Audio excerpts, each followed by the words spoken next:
Most of the time when it comes to premium motherboards, Asus or MSI tend to be the manufacturers people go for. However, if you're looking for the best x870E motherboard, I recommend the ASRock X870E Taichi.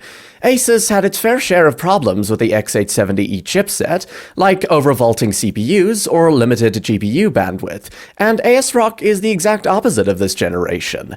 The x870E Taichi is the successor to the x670E Taichi, an already impressive motherboard.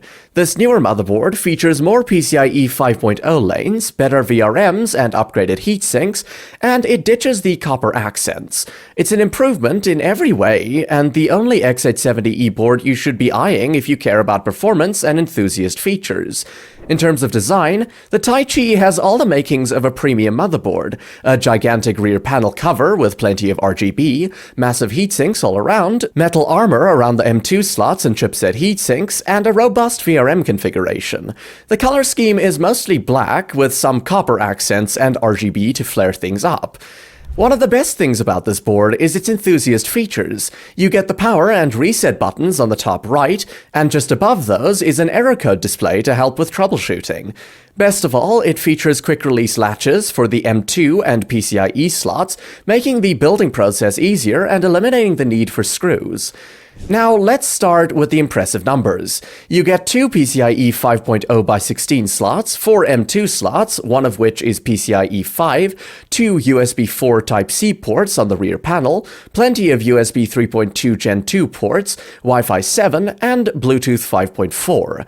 It's no slouch in terms of performance either. You get a mighty impressive 24 plus 2 plus 2 VRM configuration, which is more than enough for even the most extreme overclocks. It can easily handle a Ryzen 9 9900X and other similarly classed CPUs with ease.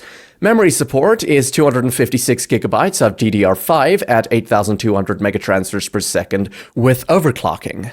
All your troubleshooting and setup woes are also gone with the inclusion of features such as BIOS flashback, CMOS clear, a reset switch, and the error code display which we talked about earlier. At this sky-high price, though, there are some competitors. Most of you will be looking at the ROG Strix X870E-E. The Asus board features a couple of gimmicks, such as dynamic overclocking powered by AI. However, as of late, some Asus X870E boards have been overvolting the Ryzen 9000 series CPUs. With that in mind, I can't recommend them. The Taichi has a stronger VRM configuration anyway. So the one real drawback of this motherboard is the price. Costing as much as a GPU like the RTX 5070, it certainly isn't for everyone. However, if you value enthusiast features, extreme overclocking abilities, and want to stay on the AM5 platform for a while, this is an excellent investment in the long run. To sum up, what I like is the monstrous VRM setup, the plenty of enthusiast-grade features, the fantastic design with tasteful RGB, and the full bandwidth for PCIe 5 slots. On the downside, sky-high price. Thanks for staying till the end. Remember, you can check current prices in the description below. If you're looking to optimize your PC even further, don't stop here. We have more videos filled with suggestions and reviews to help you make the best decisions.